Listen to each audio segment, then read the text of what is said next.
Bien, on va pouvoir démarrer. Merci d'être là sur la digestion. Je sais que ce sera plus difficile, donc j'invite les orateurs à entrer dans le concret le plus vite possible pour que l'assouplissement n'arrive pas. Donc j'ai le plaisir d'animer la table ronde sur l'accès ouvert aux publications, un défi pour l'intégrité scientifique. Alors comme ça a été dit ce matin, dans le plan national pour la science ouverte, l'accès ouvert aux publications a été considéré comme l'accès ouvert aux données, comme une opportunité pour l'intégrité scientifique. Cela dit, ça ne clôt pas le débat et la question. Et du coup, on a invité 4 intervenants d'horizons différents à nous dire la façon dont ils voient la chose. J'espère qu'ils pourront le faire à la fois d'un point de vue très personnel, avec leur expérience de terrain, et puis en le raccordant avec les deux enjeux d'ouverture et d'intégrité. Comme Alexei Greenbaum va commencer, il est philosophe et physicien au CEA à Saclay. Philippe Feldman est délégué à la déontologie et à l'intégrité scientifique au CIRAD. Agnès Henry, directrice générale de DP Science. Donc on a une éditrice parmi nous et je m'en félicite parce qu'il est important que dans la science ouverte, on mobilise absolument tous les métiers de la recherche et de l'accompagnement de la recherche. Et ça, c'est une dimension qui est essentielle. Évidemment, sans jamais oublier les acteurs principaux qui sont les chercheurs, les enseignants-chercheurs, mais aussi tous les métiers. Et puis Marie-Ange Ventura, chercheur INSERM à la retraite, qui représente l'Association nationale des docteurs aujourd'hui. Donc, je vous ai proposé d'intervenir chacun et chacune 10 minutes, et ensuite que vous puissiez avoir une interaction entre vous en commentant, réagissant à ce que vous avez entendu, puis ça nous permettra de laisser la place à la salle pour poser d'autres questions. Donc, Alexei, on commence. Merci. Bonjour, je pense que vous savez, les juristes disent parfois que les juges après le déjeuner sont plus cléments. Donc après le déjeuner, on est tous pour la science ouverte. La question n'est pas là. La question, c'est comment passer à l'accès libre, en particulier aux publications, mais aussi aux données, sans créer de rupture. Donc pour moi, la question centrale, ça n'est pas ouvert ou ouvert ou fermé, mais comment faire cette transition, plan S en particulier, sans créer de rupture dans la pratique des scientifiques. Il y a quelques jours, nous avons écouté à l'Académie des sciences le directeur général de la Commission européenne pour la recherche et l'innovation, Jean-Yves Paquet, qui nous a vanté le plan S très disruptif, ce sont ses mots, créé donc par les agences, je cite, effrayées par leur propre audace. Et c'est ce genre de pensée révolutionnaire, c'est exactement ce qu'il faut éviter dans l'implémentation. Donc pour moi, l'impératif, c'est comment gérer cette transition sans créer de rupture dans la pratique scientifique. Un exemple tout de suite pour vous illustrer cet impératif et ce problème. Il y a quelques jours, j'ai appris que dans un de mes projets européens, il y a un groupe non européen, je ne dirai pas de quel pays il est, qui a publié un article en disant, comme d'habitude, cette recherche a été financée par la Commission européenne, projet tel et tel. Alors le logiciel de la Commission européenne a repéré cet article, c'était dans une revue qui n'était pas conforme aux exigences de la Commission européenne d'accès libre, et nous avons été notifiés officiellement de la violation du contrat. Que pouvions-nous faire dans ce cas-là? On a parlé avec ce groupe non européen. Ils nous ont dit, d'accord, bon, mais nous avons publié déjà 15 articles dans cette revue, donc c'est un peu la nôtre, qu'est-ce qu'on fait? Alors, soit vous retirez l'article, on nous a dit, soit vous retirez la mention du projet qu'il a financé.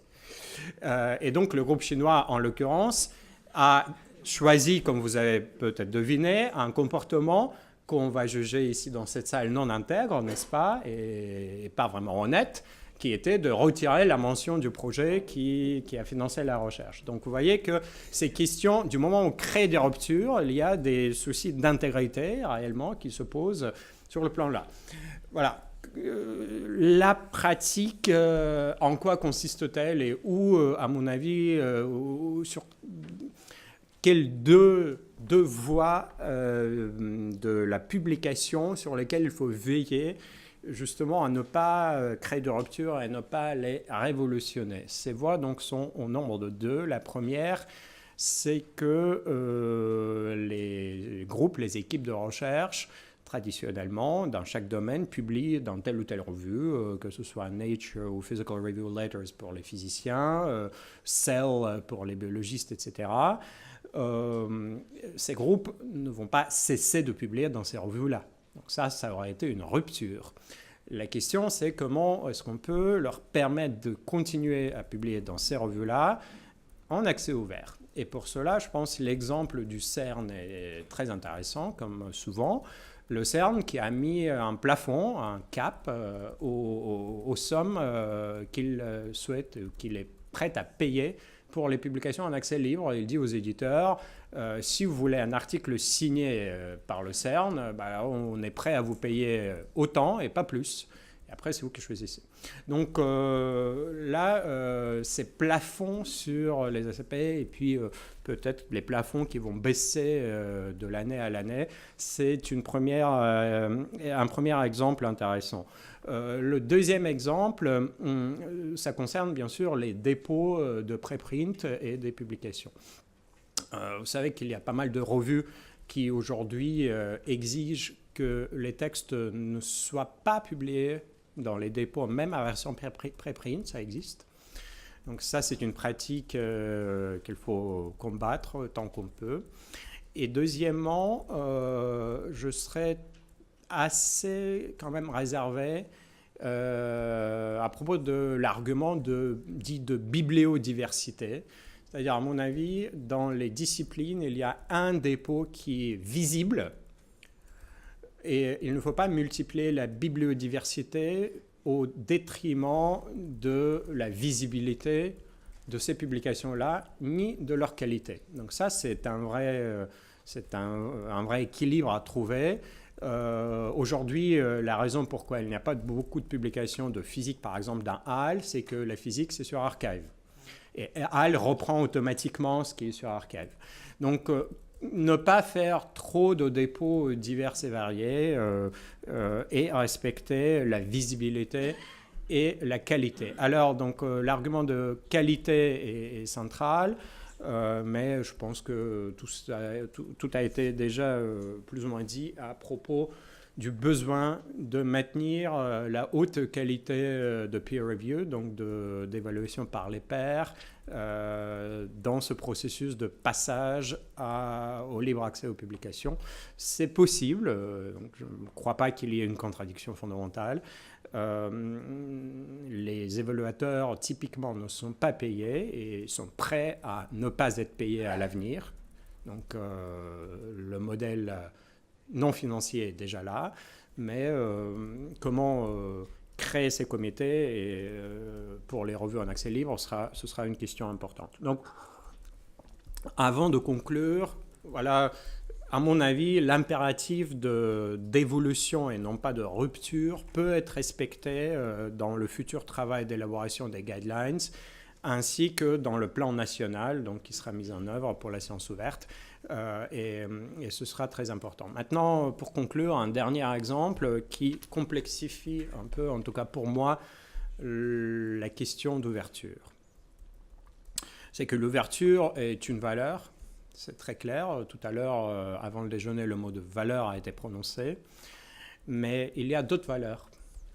Par exemple, pour reprendre l'exemple de Claude Kirchner de recherche menée en entreprise, un groupe de chercheurs dans une société américaine privée, il y a quelques semaines, il y a un mois et demi précisément, a donc développé un logiciel, un agent conversationnel, un chatbot, dont ils ont décidé de ne pas mettre en accès ouvert tout le code par souci de sécurité, en disant notre chatbot est tellement efficace que si on le met en accès libre, si on publie le code, et tout le monde pourra facilement créer des textes artificiels, des textes faux, par exemple, pour évaluer tel ou tel produit sur Amazon.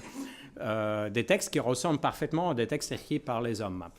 Donc, l'ouverture, oui, mais parfois, il y a des conflits de valeurs entre, par exemple, la sécurité et l'ouverture. La transparence n'est qu'une des valeurs. Et donc, il ne faut pas non plus absolutiser cette valeur. Il faut, à mon avis, réfléchir dans les comités, au cas par cas, sur les situations de conflit de valeurs. Et ce sont ces situations qui sont les plus difficiles. Les conflits de valeurs entre, par exemple, la sécurité ou la vie privée, ou la confidentialité de certaines recherches ou de certaines données, et l'ouverture. Cela paraît banal, mais je pense que sur ces problèmes de conflit de valeurs, il n'y aura pas de conduite de règles universelles ou de normes édictées par les instances publiques. Il y aura un travail au cas par cas dans les comités. Et c'est là qu'on rejoint la pratique des comités d'éthique, par exemple, comme le CCNE, comme le COMETS, etc. Donc il faudra laisser ce champ à la discussion au sein des comités, au cas par cas, et ne pas multiplier les codes de conduite et les règles. Le chercheur, dernière phrase, le chercheur, comme vous savez, du moment où il y a trop de règles, trop de codes et trop de la loi molle, il délègue. Il dit, bon, j'ai quelqu'un dans mon institut qui s'en occupe à ma place, mais je ne veux pas étudier tout cela. Et donc, ce sera contre-productif de multiplier, au-delà du raisonnable, les instruments de loi molle. Merci. Merci. Philippe Feldman. Oui, donc je suis pour cette table celui qui est censé représenter l'intégrité scientifique, donc je vais tout de suite dire que je ne vais pas le faire. Mais je vais quand même parler du sujet, puisque je ne suis pas légitime pour représenter la diversité des situations et des enjeux en matière d'intégrité scientifique, notamment vis-à-vis de l'open access ou l'open publication, pour lequel je pourrais avoir des opinions personnelles, auxquelles je peux répondre éventuellement à titre personnel, mais j'ai l'impression que c'est intéressant d'avoir déjà une vision de quelles sont les préoccupations de tous les acteurs. Déjà, j'aurais bien imaginé une petite séance participative avec tout l'amphithéâtre ici pour vraiment faire émerger les sujets. Il se trouve que l'Office avait anticipé en envoyant un questionnaire, juste une question sur les sujets que les différents inscrits souhaitaient traiter, et a bien voulu me faire suivre un petit peu ça. Donc je vais juste reprendre très rapidement. J'ai essayé de faire un classement très très rapide, un petit peu les différents thèmes principaux qui ont émergé par les réponses qui ont été faites pour les gens qui sont venus et qui ont trait au lien entre l'open, on va dire, publication et l'intégrité scientifique. Bon, il y a déjà eu un certain nombre de remarques et de questions qui sont autour de l'édition, qui semblent évidentes, et certainement liées à des personnes qui travaillent dans des services d'édition d'instituts de recherche ou d'universités. Et avec ça, des remarques qui ont été faites très vite sur la qualité. Donc il y a des interrogations sur les conséquences en termes de qualité. On a vu ce matin que, par exemple, la transparence pouvait aider à gérer certains risques à ce niveau. Mais là, les préoccupations également, c'est la pression vers l'open, la pression vers l'augmentation due à l'augmentation du nombre de chercheurs et de leurs activités, donc aboutit à une augmentation assez rapide d'un certain nombre d'éditeurs et de journaux, et peuvent se poser la question, quelles sont les conséquences de cette explosion de revues, de journaux, en termes du contenu des articles et de la qualité de la sélection. Et ça a également des conséquences, ça a été abordé un petit peu là, sur les conditions d'évaluation et la qualité de l'évaluation. Donc la petite expérience que j'ai quand j'étais à l'Agence nationale de la recherche en tant qu'éditeur de journaux fait que trouver des évaluateurs entre guillemets de qualité, c'est pas facile. Ça l'est de moins en moins. Et lorsqu'on arrive au 23e évaluateur pour un article ou pour un projet, on peut se poser la question légitime de savoir quelle est la qualité d'évaluation qui en sort. Et avec une augmentation du nombre de demandes et de besoins, je pense qu'il y a vraiment une question de fond liée à l'évaluation.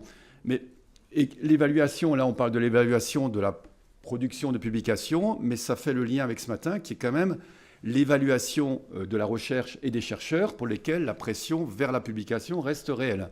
Même si on prend moins, alors je ne dirais pas qu'on prend plus, je pense que c'est toujours très très présent, même si on ne le dit pas de manière explicite, surtout n'utilisez pas trop le facteur H, la diapositive que l'ANR a mis en place en 2009, je m'en rappelle très bien, il fallait quand même se battre avec les membres du comité d'évaluation pour leur dire qu'il ne fallait quand même pas prendre que le facteur H. J'ai eu les mêmes choses au niveau d'H2020, au niveau d'évaluation de projet de la Commission européenne, alors qu'il y a quand même des explications qui disent ne prenez pas en compte, alors c'est relatif, uniquement le facteur d'impact, ou comme le facteur H. L'autre élément sur lequel il y a eu un certain nombre de questions, c'est beaucoup plus opérationnel, c'est de dire comment est-ce qu'on gère les situations liées à l'intégrité scientifique par rapport notamment au volume des publications. Donc à l'intérieur d'un institut, comment est-ce qu'on arrive, quand il y a un volume important de publications, à faire une veille et à comprendre et à gérer déjà en interne les situations qu'il peut y avoir. Et donc, l'autre élément, c'est est-ce que l'ouverture peut avoir un impact sur l'utilisation de résultats de manière non appropriée. C'est-à-dire qu'on a une masse importante d'informations qui arrivent, qui est nouvelle, y compris de publications. Elle est visible, il y a la transparence, donc théoriquement, on devrait pouvoir vérifier si ça a déjà été publié, mais qui le fait et dans quelles conditions. Et donc, on a vraiment une question légitime là-dessus. On en revient à la pression sur les chercheurs. Et donc, parmi les mots qui ont été mis, je reprends ce qui a été écrit, il y a les mots comme plagiat, pillage. Et moi, je traduis ça un petit peu, comment reconnaître la paternité de tout ce volume d'informations et aider à le reconnaître. Un troisième point qui était un petit peu quel est l'impact ou les conséquences, c'est moi qui ai reformulé comme ça, du contexte et des pressions sur le chercheur. Donc j'en ai parlé un petit peu, c'est la pression sur les systèmes d'évaluation. Bon, les comités d'évaluation de la HRS, on nous a dit qu'on était beaucoup plus prudent qu'il y a quelques années sur la manière dont on prend en compte dans l'évaluation entre guillemets, la qualité des publications et la quantité des publications. Donc c'est bien. Encore faut-il s'assurer que c'est vraiment le cas au niveau opérationnel par tous les membres des comités d'évaluation. Et c'est le cas et déjà ailleurs. Ce n'est pas une particularité de cette structure. Donc ça, on voit que ça va s'améliorer, progresser dans le temps, mais c'est encore une question assez importante. Un autre élément, je trouve également assez intéressant, c'est quelqu'un qui met en avant les conséquences de la fragmentation du rôle des chercheurs. Et donc, de savoir, le chercheur, comment est-ce qu'il peut prendre en compte en même temps tous les enjeux, toutes les finalités, toutes les conséquences de ce qu'il fait, tout ce qui est de l'impact. Et il y a vraiment une question de fond. Ça a été abordé également à l'instant, indiquant avec les sollicitations diverses, il est quand même beaucoup plus facile quand une nouvelle bureaucratie arrive. Alors, on peut prendre le RGPD, par exemple, mais on peut prendre également l'auto-évaluation éthique au niveau de la Commission européenne, auquel je suis confronté en appui aux équipes du CIRAD. Et donc, c'est vraiment plus facile de se dire « Ouh là là, mon chargé de la valo va bien s'en occuper mieux que moi ». Vous imaginez comment un chargé de la valorisation peut être au courant des questions éthiques qui se posent au niveau de l'équipe et quelles propositions, recommandations il peut faire. Mais c'est un petit peu comme ça. Et on peut penser que d'autres questions du même style peuvent apporter. Et ensuite, un autre point, après il y aura quelques questions plus diversifiées, qui concernent les enjeux d'intégration entre la science et société. Et plusieurs questions ont été posées autour des sciences citoyennes ou des sciences participatives. Bon, les questions, vu la formulation, ne vont pas très très loin, mais posent vraiment une question de fond.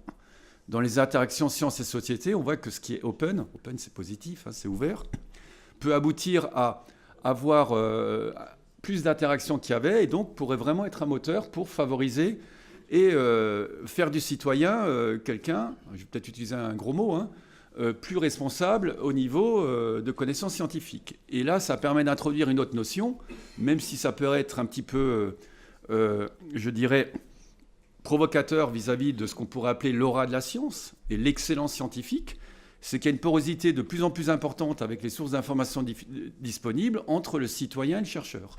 Et que peut-être on peut avoir des compromis où le chercheur peut être un peu plus citoyen, surtout en se préoccupant des impacts, et puis le citoyen peut se considérer comme étant légitime pour être acteur de la recherche et intervenir relativement tôt.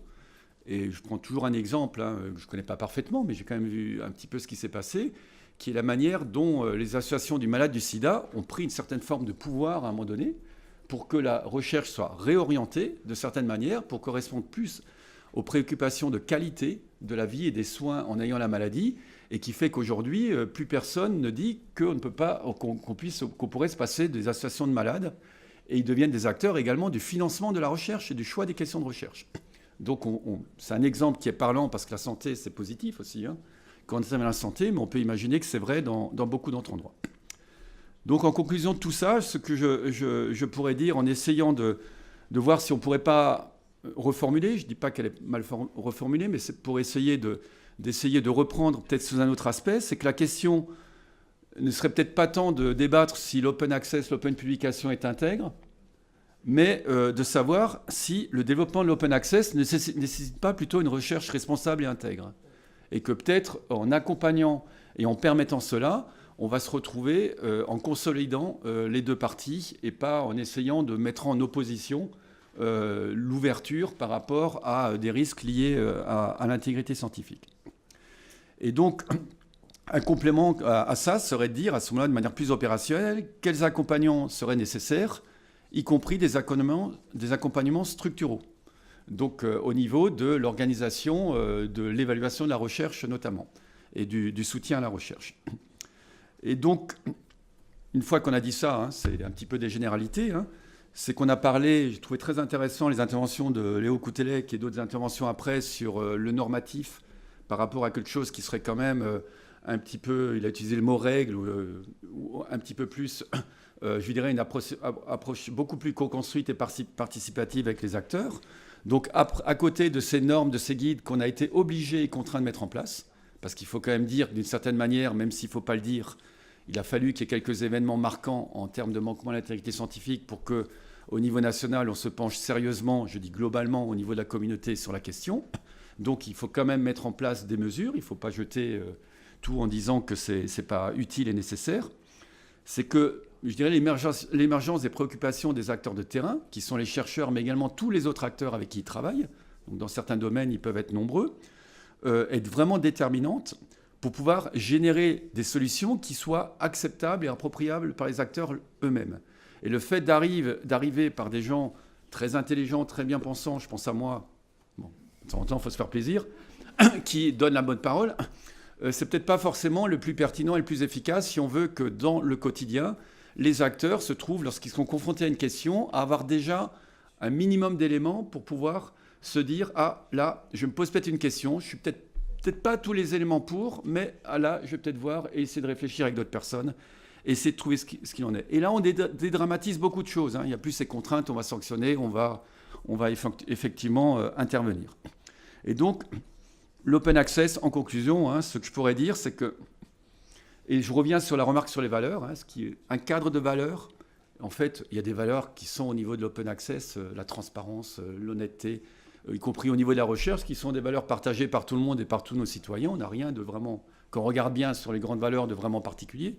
On a des applications particulières. Et est-ce qu'on ne pourrait pas essayer de ça pour analyser les enjeux de l'open access et également, ensuite, de se permettre de se positionner, mieux se positionner dans la diversité des cas qu'il peut y avoir.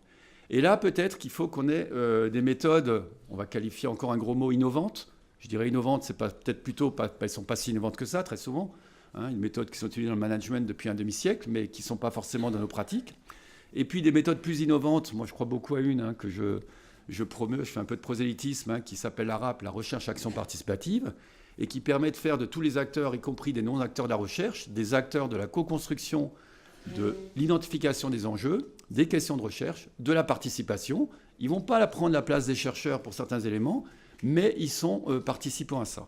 Et au niveau des chercheurs et des acteurs, là, on peut trouver, identifier avec eux de manière partagée les questions qui se posent. Et quand c'est eux, je pense aux chercheurs et aux autres, qui ont identifié ces questions, ils sont plus à même de trouver quelles sont les solutions opérationnelles les plus efficaces, de proposer des recommandations et des modalités de mise en œuvre qui sont tout à fait prêts à mettre en œuvre et accepter. Donc je crois beaucoup à l'intelligence réelle et à la capacité de perception de ces niveaux, qu'on dit parfois de base ou autres, de tous les acteurs de la recherche pour identifier vraiment ces questions. Encore faut-il qu'on les aide, que ce ne soit pas conçu comme étant une charge supplémentaire, insupportable, hein, par rapport à toutes les contraintes qu'ils ont, et qui permet de trouver une solution. Voilà, j'ai fini mon intervention. Merci. Agnès Henry. Bonjour, donc je suis directrice générale de DP Science, qui est une maison d'édition qui appartient à des sociétés savantes et qui édite des revues académiques dans le domaine de la science. Je suis dans cette maison depuis plus de 20 ans, donc j'ai eu l'occasion d'échanger avec divers chercheurs dans toutes les disciplines et de voir la richesse des échanges qu'on peut avoir justement par rapport à la science ouverte, des physiciens qui vont être très tôt, dès 1991, à utiliser Archive, à la biologie qui se met plus à la voie dorée avec des acteurs comme PLOS ou Biomètre Central, et les mathématiques sur la voie du diamant avec les épijournaux. Donc on est tous évidemment sûrs que la science ouverte pour l'éthique c'est un bienfait. On va pouvoir mettre à disposition des données, faire de la reproductivité des données, de la transparence du peer review, savoir comment on a évalué. En revanche, les typologies des fraudes et des misconduites, des mauvaises conduites sont très vagues. Il y a très vastes, pardon.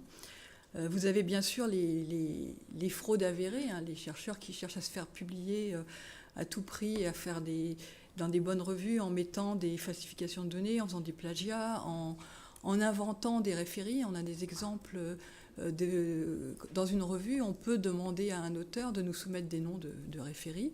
Et il est arrivé qu'on se rende compte que l'adresse email de référie était assez curieuse. C'était pas une adresse d'institution, mais c'était une adresse Gmail. Et en fait, l'auteur se conseillait lui-même comme un référé. Voilà. Donc c'est des pratiques condamnables et qui existeront toujours, qu'on soit en open science ou pas. Et puis il y a l'autre aspect qui est le manque de rigueur ou la naïveté que peut avoir un chercheur. Donc qui a oublié de mentionner un conflit d'intérêts, parfois c'est pas toujours volontaire, dans le domaine, on a des revues en dentaire par exemple, va nous mettre des images de patients en masquant à peine les yeux et sans avoir auparavant obtenu l'autorisation du patient pour publier ces images. Quelque chose qui n'arriverait certainement plus, mais qui montre de la naïveté. Il y a une dizaine d'années, on avait pu constater un article qui nous avait été soumis par un auteur américain. On s'aperçoit que cet article a déjà été publié dans une revue de l'American Physical Society. Donc on se retourne vers l'auteur, on lui dit mais pourquoi vous nous le resoumettez dans notre revue, donc une revue qui s'appelait The European Physical Journal. Et lui, naïvement, nous a dit j'ai publié ma revue dans une revue américaine pour le faire connaître au public américain. Maintenant, je voulais le faire publier dans une revue européenne pour le faire connaître au public européen. Donc, c'est une pratique de naïveté qui, évidemment, dans le monde où les publications sont en open access, ouvertes partout et accessibles partout, ne peut plus avoir lieu. Donc l'éditeur, il a un rôle important à jouer en matière d'intégrité, surtout quand il est éditeur de sociétés savantes. Parce qu'on parle d'éthique de la recherche, mais il y a aussi l'éthique des éditeurs. Ils ne sont pas tous conformes à l'éthique. On en a parlé ce matin des predatory publishers. Donc l'éditeur, il est là pour fournir deux choses. Il fournit des outils et il fournit un support. Alors les outils, vous en avez entendu parler. Il y a par exemple le fait que les auteurs soient obligés, et les référies, de donner ce qu'on appelle un numéro ORCID d'identification, donc qui permet vraiment de qualifier, vous êtes un auteur de telle institution qui est reconnue. Et puis on a un outil de plagiat qui doit détecter les plagiats, qui s'appelle Authenticate, qui est utilisé par la plupart des auteurs, qui consiste à prendre un article soumis, à le soumettre à une base de données qui va le comparer avec tous les articles de la littérature qui ont été publiés, et à sortir ce qu'on appelle un rapport de similarité. Cet outil, il est très utile comme support, mais il a beaucoup de limites. En tout cas, aujourd'hui, il va certainement progresser avec l'intelligence artificielle, mais il oublie un certain nombre de littératures qui n'ont pas de DOI, par exemple. Il compare mot à mot. On a eu des fraudeurs qui étaient capables de plagier en réécrivant totalement l'article. Donc le mot à mot n'y est plus, mais c'était un vrai plagiat. Il ne va pas comparer les figures, par exemple, puisque ce sont des images. Donc il y a des limites. Et c'est là où la lecture du manuscrit reste indispensable dans l'évaluation, et que l'éditeur scientifique fournit une aide aux auteurs et aux chercheurs, aux chercheurs en tant qu'auteurs, aux chercheurs en tant que référés, aux chercheurs en tant qu'éditeurs scientifiques. Donc les éditeurs, un titre d'exemple, se sont regroupés au sein d'un comité qui s'appelle le COP, le Committee on Publication Ethics, donc auquel beaucoup d'éditeurs sont adhérents, donc d'autres d'EP Sciences. Ça consiste en une grande base de données qui répertorie tous les cas de mauvaise conduite qu'il y a pu y avoir ces dernières années. Comment résoudre, donner des guidelines, comment résoudre tel ou tel cas. On a rajouté un auteur au dernier moment, on en a enlevé. Enfin, les cas de mauvaise conduite sont très nombreux. Et puis, il y a des forums réguliers, lesquels chaque éditeur peut soumettre, voilà, ce mois-ci, voilà ce qui m'est arrivé avec ma revue, et tout le monde va débattre et dire comment on peut régler ce cas et comment on aurait pu, en amont, éviter qu'il se produise. Donc, c'est un exemple de coopération entre éditeurs pour, quelque part, veiller à l'intégrité scientifique de ce que l'on publie. Donc, je pense réellement que l'éditeur a une place importante pour accompagner dans sa démarche le chercheur. On a dit ce matin qu'il y a tout un tas d'injonctions auxquelles le chercheur est soumis, et pour lui, ce n'est pas toujours évident de comprendre ce qu'il doit faire. Donc c'est à nous, éditeurs, de l'inciter à déposer les données de sa recherche. C'est à nous de lui faire comprendre aussi... alors je parle en tant qu'éditeur de société savante, mais qu'avec son copyright, le faire le plus clair commun et ne pas mettre de clauses léonines, comme faisait allusion ce matin Marin, c'est-à-dire des clauses qui soient tellement incompréhensibles qu'on ne sait pas ce qu'on signe.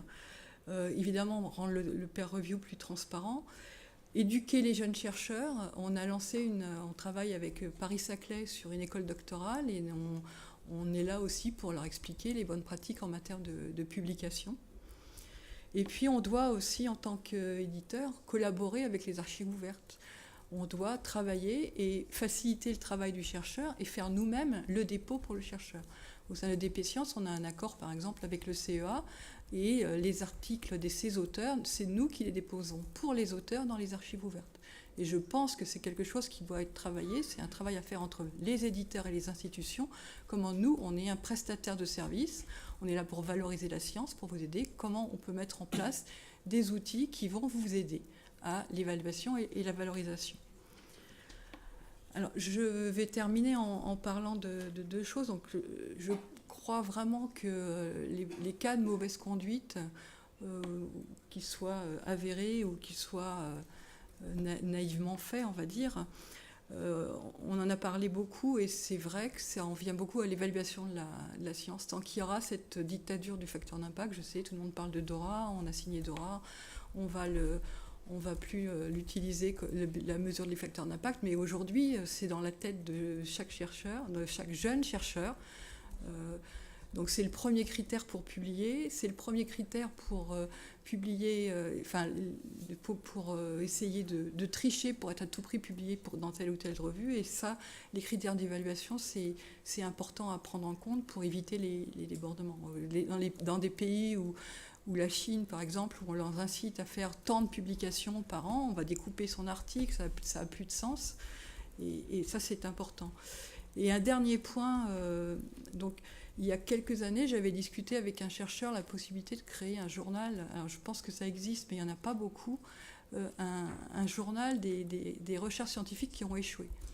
Et justement, l'évaluation ne va pas dans le sens de valoriser ce type de données qui pourtant, à mon sens, est importante. On sait que par l'échec, on réapprend et on apprend beaucoup.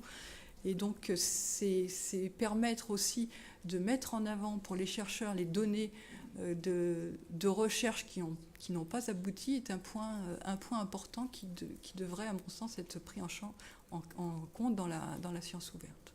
Voilà. Merci beaucoup. Marie-Ange Ventura. Ça me rappelle qu'il y avait un Journal of Reproducible Results. Je ne me rappelle pas si ça existe encore ou pas, mais c'est une chose. Ce pas des journaux qui arrivent justement à décoller. J'imagine. Bonjour à tous. Je m'appelle Marie-Ange Ventura, j'ai été chercheur à INSERM. Enfin, j'ai été chercheur à la Paillage toute ma vie, et puis à la fin, pendant 10 ans, je me suis occupée des jeunes chercheurs de l'Institut, et M2 doc et postdoc. Et à cette occasion, j'ai adhéré à l'ANDES, Association nationale des docteurs, anciennement et sciences, maintenant de tout genre. Et qu'est-ce que c'est que l'ANDES ? L'ANDES, c'est donc l'association de tous ces titulaires de doctorat au sens de l'article L327, c'est-à-dire non pas les doctorats d'exercice, mais les doctorats universitaires que nous, on connaît tous ici. pas les doctorats d'exercice, quoi. Donc, quelle est l'utilité de l'ANDES? C'est d'essayer de valoriser le doctorat à tous les niveaux, et en particulier mettre en valeur les compétences transférables à bien d'autres domaines qui sont acquises par la pratique de la recherche. Et un chantier sur lequel on s'est beaucoup battu et qui vient d'aboutir, c'est la reconnaissance du doctorat au registre national des compétences professionnelles. Ce qui est très important justement pour montrer que quand on a fait de la recherche, on sait faire des choses que les autres gens qui n'en ont pas fait ne savent pas faire. Ça, c'était la pub pour l'association, parce que tous les ici présents, et en tout cas beaucoup d'entre vous, sont susceptibles de s'y inscrire en tant que docteur. Parce qu'on a besoin de bonne volonté, comme toujours les associations. Bon, on a fait un petit résumé avec un collègue qui s'appelle Philippe Gambette, qui est MCU à Marne-la-Vallée, et on a essayé de pointer quelques choses sur le sujet qui nous occupe et qui ont trait particulièrement au doctorat ou aux doctorants. Alors, par exemple, dans le cas des thèses, on a détecté un petit problème. C'est qu'il y a un répertoire national qui est thèse.fr où toutes les thèses sont écrites.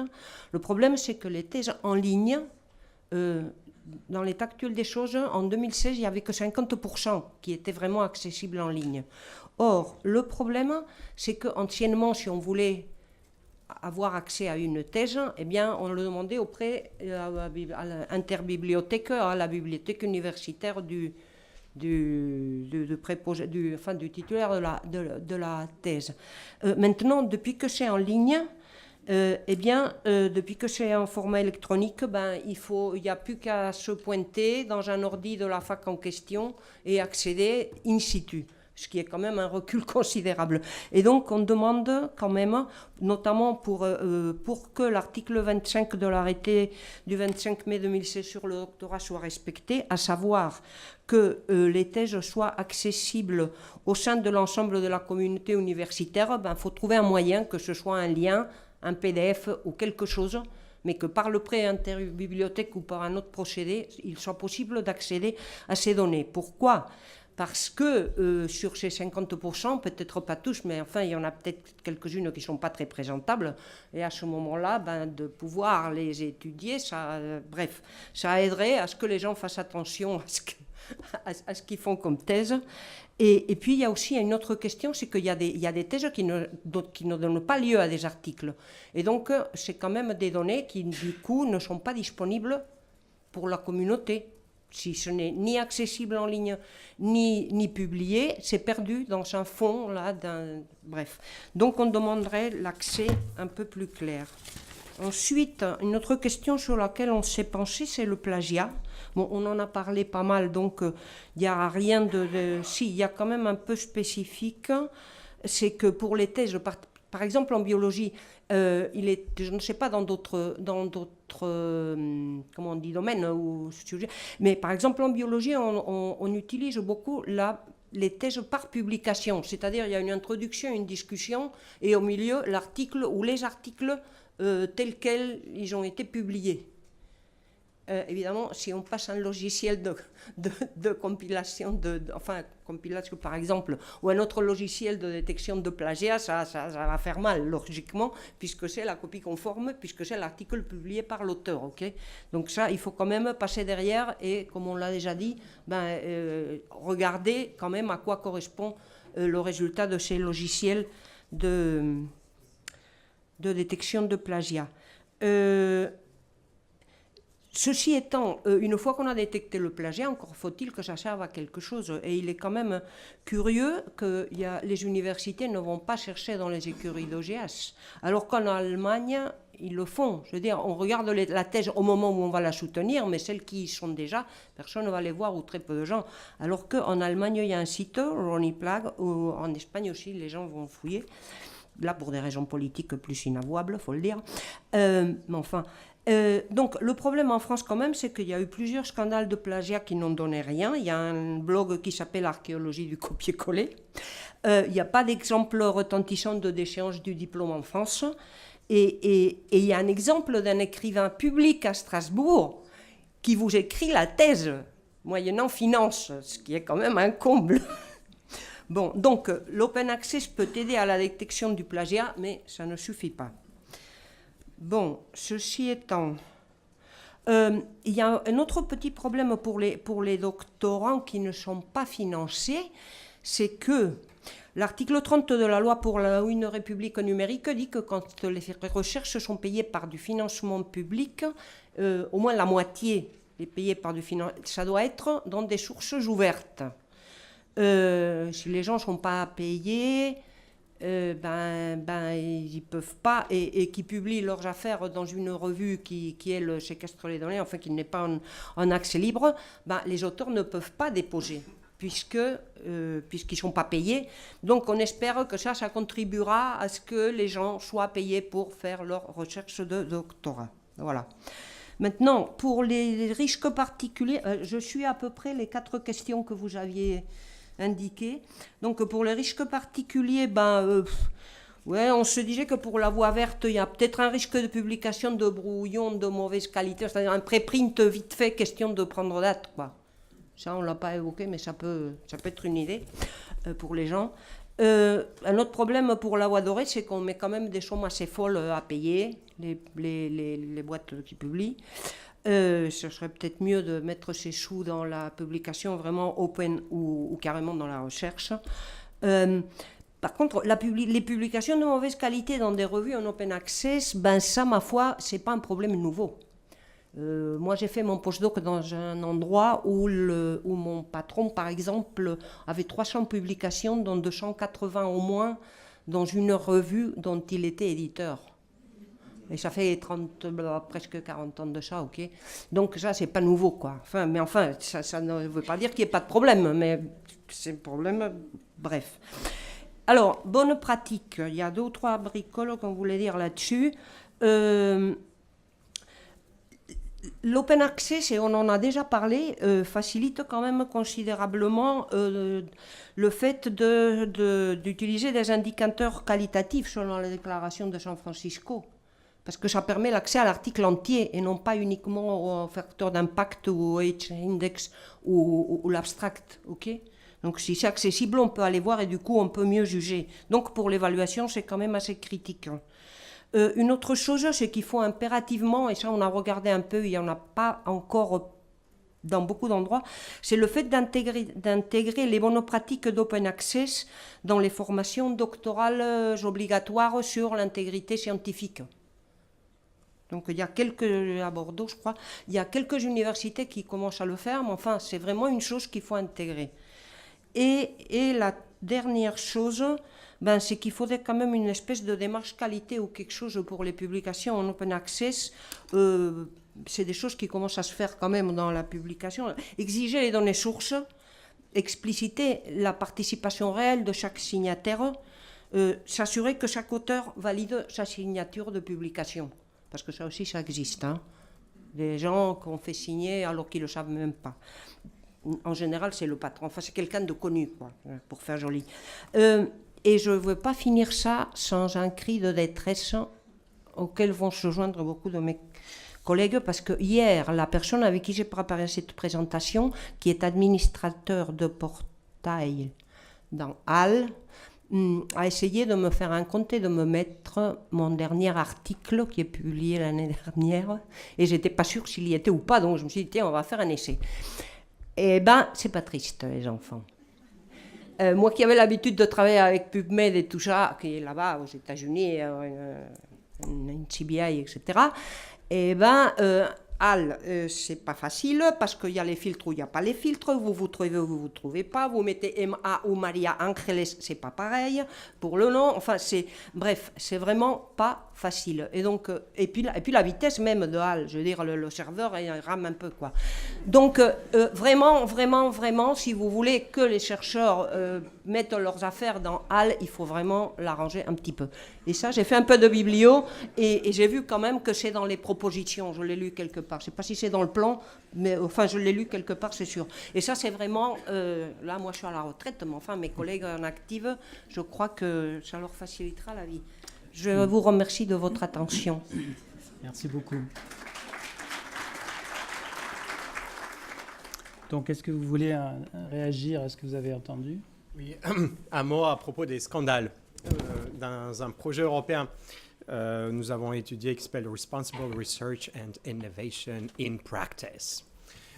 Nous avons étudié 13 pays en matière de changement institutionnel en intégrité scientifique en particulier, en éthique et intégrité scientifique.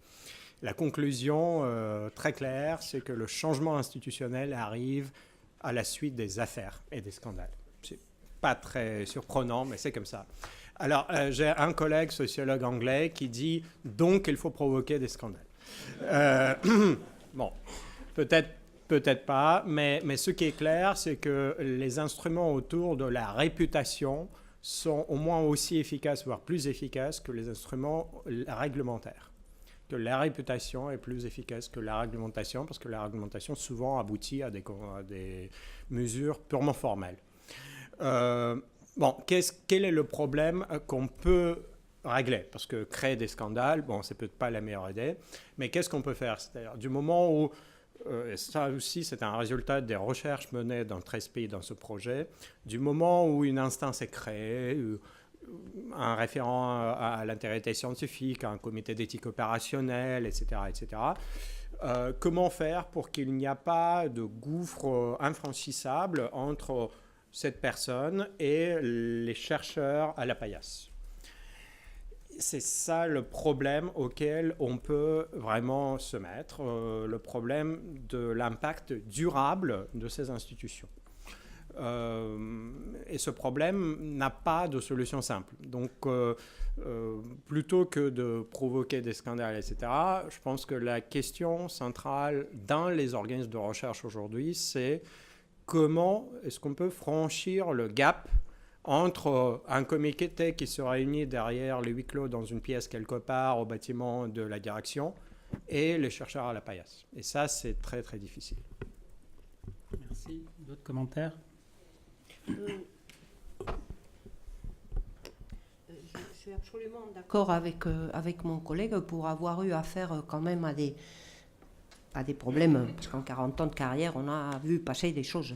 Et vraiment, la sensation d'impuissance et la non-réponse de la tutelle sont vraiment désastreux et mènent les gens à des situations assez invraisemblables. Et j'ai vu les gens partir en arrêt maladie, en déprime, enfin, parce qu'on leur avait piqué des résultats, enfin bref.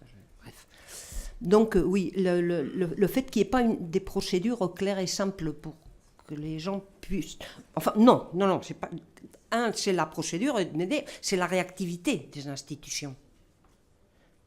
Parce que quand vous avez 3 tutelles sur non, ici on est INSERM, enfin non, mais la personne est générale. Ah oui, non, mais on est quand même un bâtiment de Paris-Écart. Et donc à la fin, c'est personne, ok? Et cette personne, directeur de recherche au CNRS, se retrouve à la fin en arrêt maladie pendant des mois. Voilà. Parce qu'une hospitalo, pour ne pas le dire, lui a piqué ses résultats. A fait un New England et est devenu professeur. Voilà. Ça, je l'ai vu faire. Donc, effectivement, là, je suis d'accord avec vous, il y a vraiment un problème de procédure et de réponse, quoi, des tutelles. Là c'était pas mon rayon, mais c'était le cri du cœur aussi. Oui, moi, je ne vais pas réagir sur ça, je ne me permettrai pas de parler des institutions, mais juste en tant qu'éditeur, pour rebondir sur ce que vous avez dit tout à l'heure sur les faits d'indiquer quels sont les auteurs, etc., ça fait partie du rôle qu'on a, c'est-à-dire de mettre en place des règles de plus en plus pour savoir quelle est la contribution de chaque auteur au sein d'un article. C'est quelque chose d'important, parce que c'est finalement, j'ai donné quelques anecdotes, mais le cas le plus fréquent de mauvaise conduite, c'est je rajoute un auteur qui n'est pas au courant, ou j'en enlève un parce que je me suis fâchée avec, et c'est là où, effectivement, on est un peu au milieu à faire l'arbitre pour éviter ce type de conduite. Ok, merci beaucoup. Du coup, dans la salle, est-ce qu'il y a des questions, des remarques? Ici.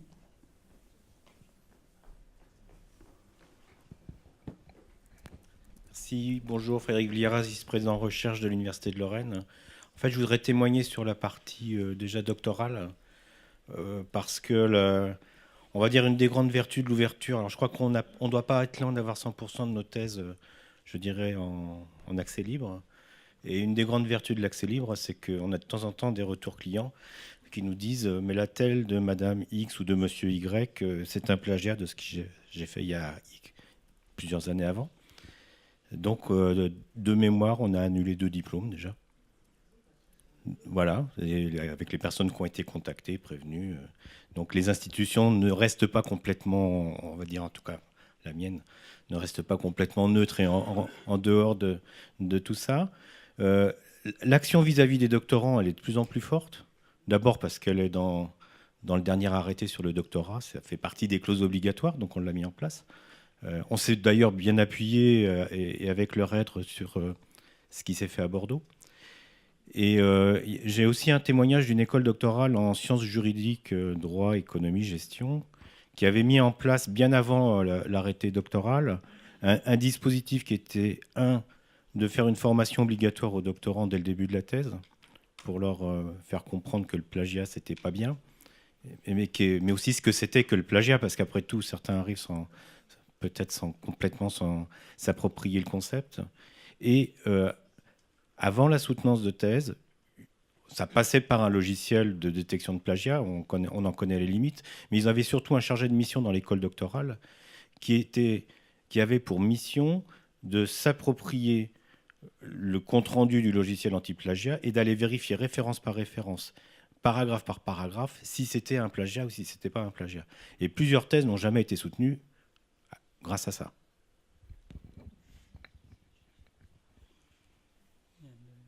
Là-haut, et puis oui. Il y a un doigt qui s'est levé là. Oui, Claude Forest, INSERM, Université de Paris. Je voudrais revenir sur ce que vous nous avez dit, M. Greenbaum, sur cet article collaboratif dont la source de financement a été retirée. En fait, il n'y a pas de recherche, à part la recherche de garage, comme mentionné Pierre Corvol, il n'y a pas de recherche non financée.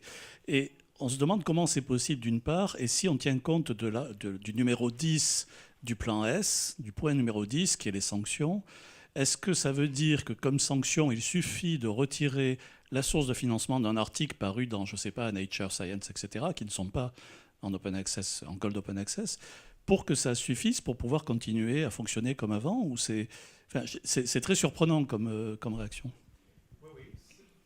Ce qui s'est passé, pour moi, c'est inacceptable, mais c'est un moyen pratique aujourd'hui, en 2019, pour un chercheur finalement d'échapper aux contraintes actuelles de H2020. Ce n'est pas encore Horizon Europe et le plan S, c'est le H2020 qui dit « votre publication doit être en accès libre au bout de 12 mois ». Donc, vous pouvez publier dans une revue qui la met en accès libre au bout de 12 mois. Ce n'était pas le cas avec cette publication-là. La référence a été retirée. Le groupe a fait semblant que cette recherche a été menée sur les fonds propres de leur institut de recherche à l'étranger, etc. Bon, ce qui était évidemment complètement fabriqué de toutes pièces. Donc, c'est malhonnête pour ceux qui le savent. Pour ceux qui vont juste tomber sur l'article, ils ne vont rien savoir de tout cela. Et pour éviter que ces pratiques malhonnêtes et donc les problèmes d'intégrité se répandent, il faut justement veiller à faire cette évolution et non pas la révolution de manière à respecter les pratiques existantes, c'est-à-dire ne pas créer de rupture. Si le groupe publie depuis 15 ans dans une revue donnée et du jour au lendemain on leur dit plus jamais vous ne pourrez publier là, c'est une rupture. Donc la question c'est comment mettre en place ce processus à ne pas créer ce genre de rupture. Juste un mot pour dire que le diable est dans les détails dans les implémentations de la science ouverte et des questions d'intégrité. La ligne que nous, on essaie de tenir, c'est que s'il n'y a qu'une seule voie pour être conforme à la règle, c'est très compliqué. Et donc, on souhaite qu'il y en ait au moins 3. Et donc là, dans le cas qui est présenté, de ce que j'en comprends, et je connais mal le détail de la règle et encore moins le détail de la recherche en question, mais dans l'esprit que nous portons pour la partie plan S, c'est que si vous publiez dans une revue qui n'est pas en accès ouvert, grand bien vous fasse, mais c'est pas grave. Vous pouvez publier une copie dans une archive ouverte et vous êtes conforme. Et donc, vous êtes à la fois compatible avec le choix scientifique que vous faites en tant que chercheur de publier dans telle revue, ce qui est votre liberté. Il Faut-il que la revue dans laquelle vous publiez ne vous interdise pas de mettre le même texte dans une archive? C'est pour ça que c'est compliqué, parce que et donc on va pas faire l'exégèse légale du truc, mais en tout cas en France, on a une loi qui nous autorise à le faire 6 mois, qui nous autorise, parce que vous avez dit qu'on devait. Alors j'ai pas repris. Non. Vous avez un peu. On peut. Qui nous autorise. On n'est pas obligé, mais on peut le faire, ce qui est déjà bien. Non, vous avez dit qu'on devait le faire. Non, je m'excuse. Vous êtes laissé emporter. C'est déjà bien qu'on peut le faire. Par votre enthousiasme. Et je ne voulais. Bon, donc la loi française autorise le dépôt 6 à 12 mois. Après, du coup, est-ce que le plan S est au J0 ou à M6 ou à M12? Bon, tout ça, c'est des questions de curseur, et il faut qu'on arrive à être suffisamment souple dans la mise en œuvre d'une transformation extrêmement importante, extrêmement complexe, qui mobilise des millions de chercheurs et une centaine de milliers de revues. Attention, je ne voudrais pas qu'on surestime non plus l'impact du plan S. Il ne concerne que les recherches qui sont financées pour la France par l'ANR, par l'ERC, par un certain nombre d'agences. Et donc, les gens vont candidater pour avoir ce financement. Donc, c'est quelques pourcents des équipes. Et on leur donnera les règles du jeu. Et c'est les résultats de ces recherches-là qui auront une obligation d'accès ouvert. Donc, on n'est pas non plus dans quelque chose qui va être massif.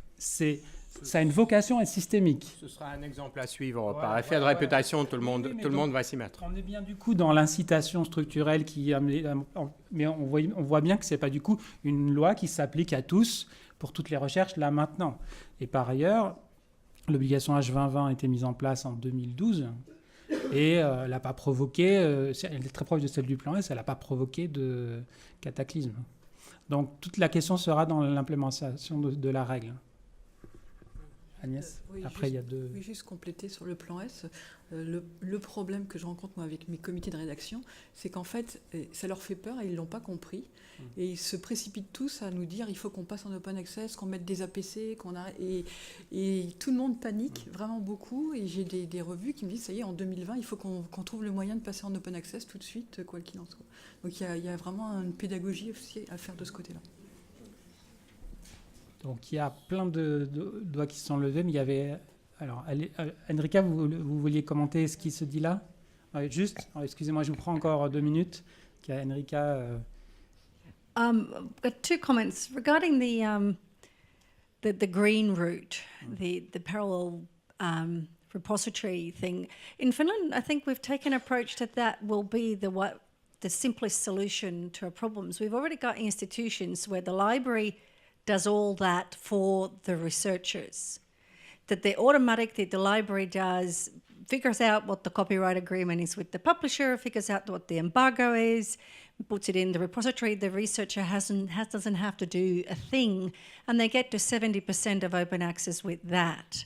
And we don't have the legislation that you have in France. We hope our next government, we've got an election in a week's time, will put that in to get the similar sort of copyright legislation that you already have. So with that, we get to over 70%. So I think we're making this way too complicated. And a second comment I wanted to make to Alexei is that I actually think we should disrupt the system. We've got commercial publishers that cost €1 billion a year to the European research community. We've got people who are crying out that the peer review system is broken, the process is too slow. I haven't met many people who think the current academic publishing system is actually a particularly great one. So I think some disruption might be a good thing. Yes, so, alors, en français, pardon. C'est un débat permanent. Vous savez qu'il y a des conseillers à Bruxelles qui disent il faut faire la révolution, sinon la recherche et l'innovation aujourd'hui sont irresponsables et il faut tout révolutionner. Je ne cite pas de nom. Et puis il y en a d'autres qui disent regardez la pratique. Donc ce que nous avons fait dans les projets de recherche européens, en particulier RI Practice, c'est que nous sommes allés voir en pratique comment cela se fait dans les organismes de recherche dans plusieurs pays européens, pas la Finlande cette fois, et à l'international, en Chine, en Inde, au Brésil, en Australie et aux États-Unis. Il y a le niveau politique, clairement, pour moi en tout cas, c'est ce qui sort de cette analyse, il y a le niveau politique où les discours Comme on a écouté, en écoutant il y a quelques jours M. Paquet, on a entendu très disruptif, et donc cette idée politique, et il y a la pratique.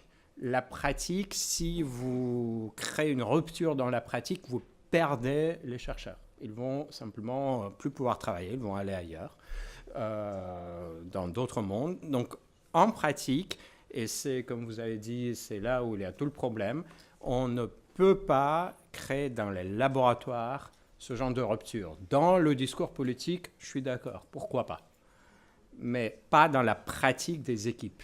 Et c'est ça le problème. Alors, comment faire à mon avis, encore une fois, l'exemple des plafonds pour les APC est fondamental ici. D'ailleurs, les revues jouent contre nous, contre les scientifiques, sur la réputation en disant « nous sommes Nature, nous sommes le groupe Springer, nous sommes le groupe Wiley, etc., Elsevier ou autres, et donc vous ne pourrez que venir chez nous parce qu'il n'y a pas un autre ». Et de l'autre côté, il faut faire comme le fait le CERN, par exemple, en disant « oui, d'accord, on veut bien publier dans Nature, dans Science ou dans une revue comme ça, mais on va vous payer 500 € et pas 5 000. Et vous allez vivre avec. » Donc, c'est l'instrument qui permet de trouver un équilibre dans ce jeu de réputation réciproque. Alors, je vais reprendre l'ordre, hein, parce que... D'accord. Allez-y. Henri Léridon, RIS INED. C'est une question au sujet de la halle.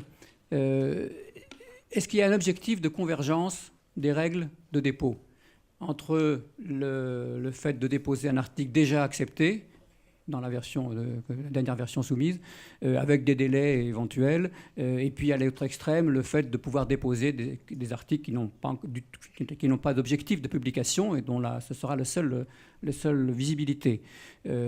Parce que si vous me répondez, je m'anticipe sur la réponse, bien entendu, il faut s'adapter, il faut être pragmatique, ça dépend des disciplines, etc. Assez rapidement, ce sera très difficile à gérer, et en particulier par les comités d'évaluation, s'il y a des comportements différents selon les disciplines, sachant en plus qu'un même chercheur peut être amené, ou même dans une même institution, avec la même commission d'évaluation, on peut avoir à traiter des gens qui appartiennent à des disciplines différentes. J'ai l'impression que c'est à moi que vous posez la question.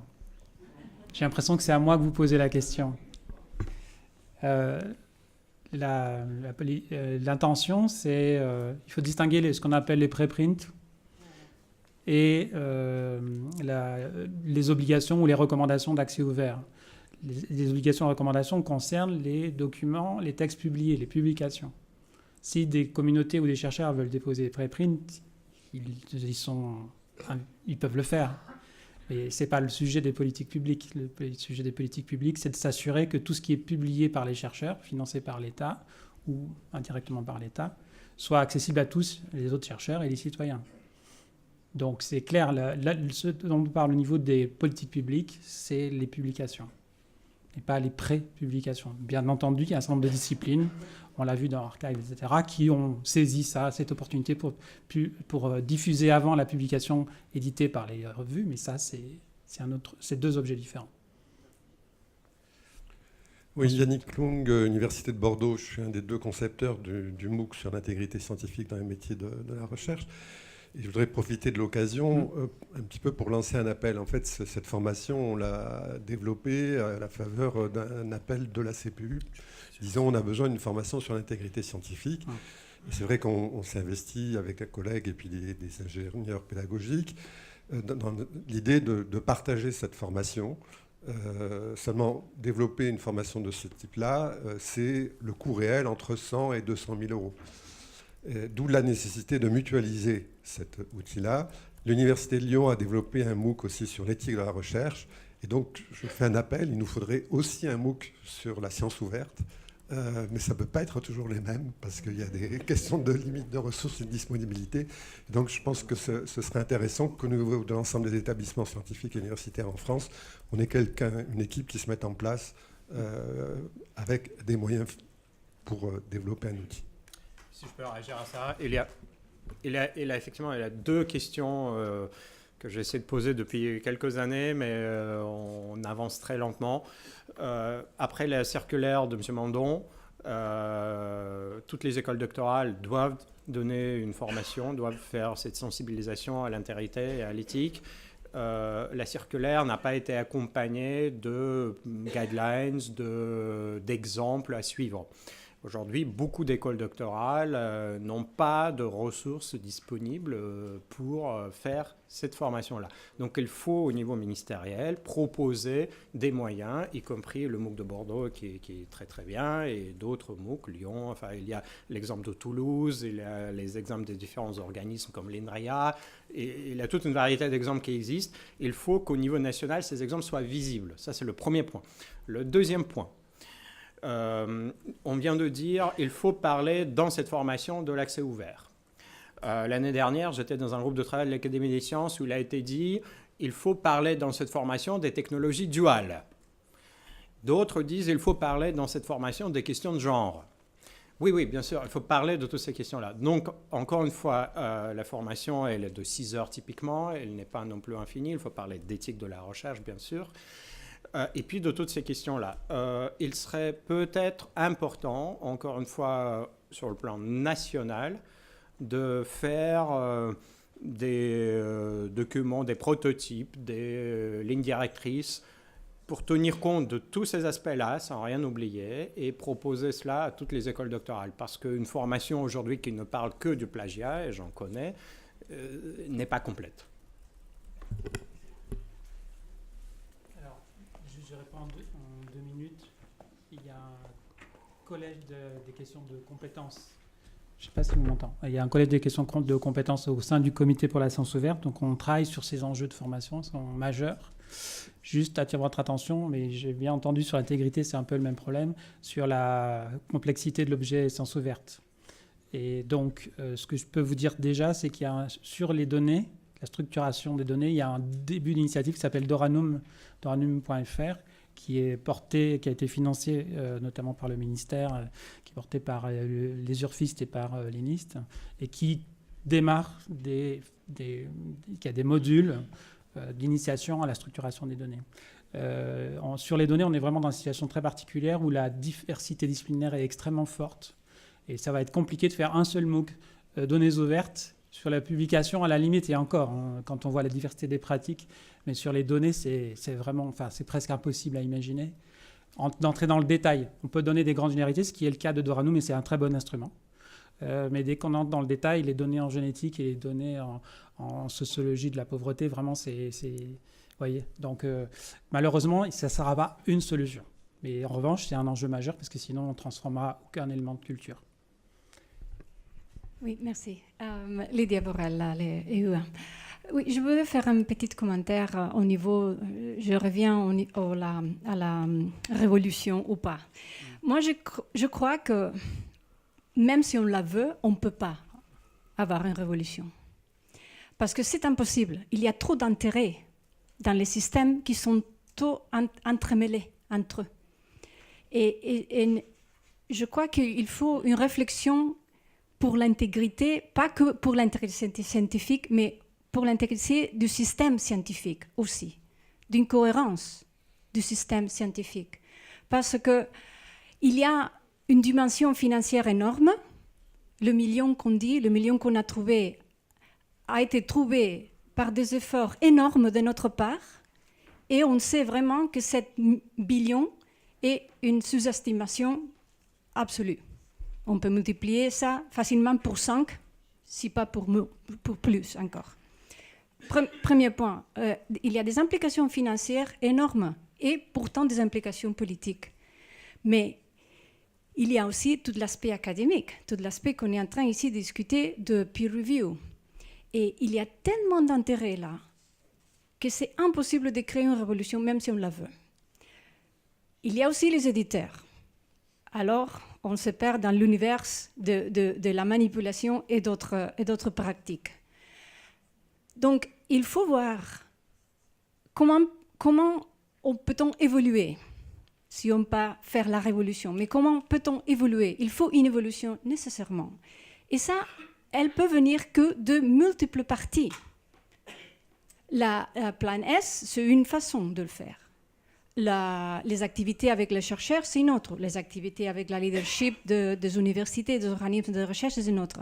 Mais la révolution ou la évolution authentique ne peuvent pas venir d'une façon ou l'autre.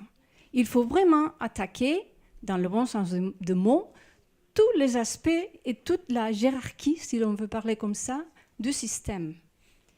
Mais c'est vraiment une réflexion globale.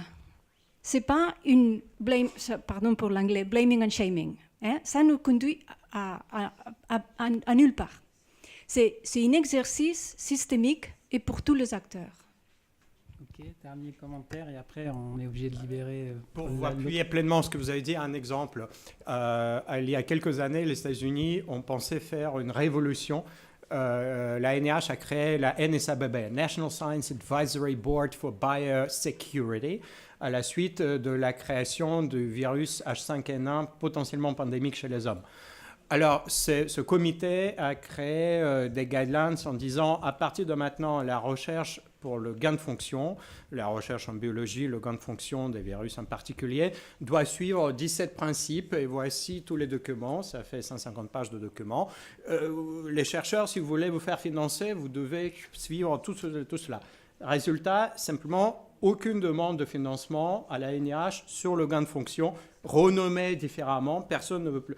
Donc, si on pense faire des révolutions en ajoutant des codes de conduite et de la réglementation, ce sera ça la conséquence. Donc, il ne faut pas faire comme ça.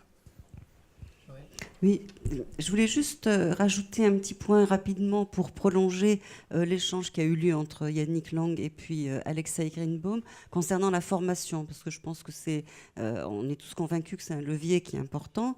Et pour avoir commencé à initier, parce que c'est une des tâches auxquelles l'Office français d'intégrité scientifique s'est attelé, c'est de pouvoir cartographier l'existant, ne serait-ce que ça déjà, de façon à voir quels sont les points sur lesquels appuyer pour une évolution, pour une amélioration. C'est dans ce contexte-là que j'ai rencontré l'ANDES, que j'ai eu contact aussi avec la Confédération des jeunes chercheurs, qui sont des acteurs à part entière aussi, dans l'évolution de l'offre de formation.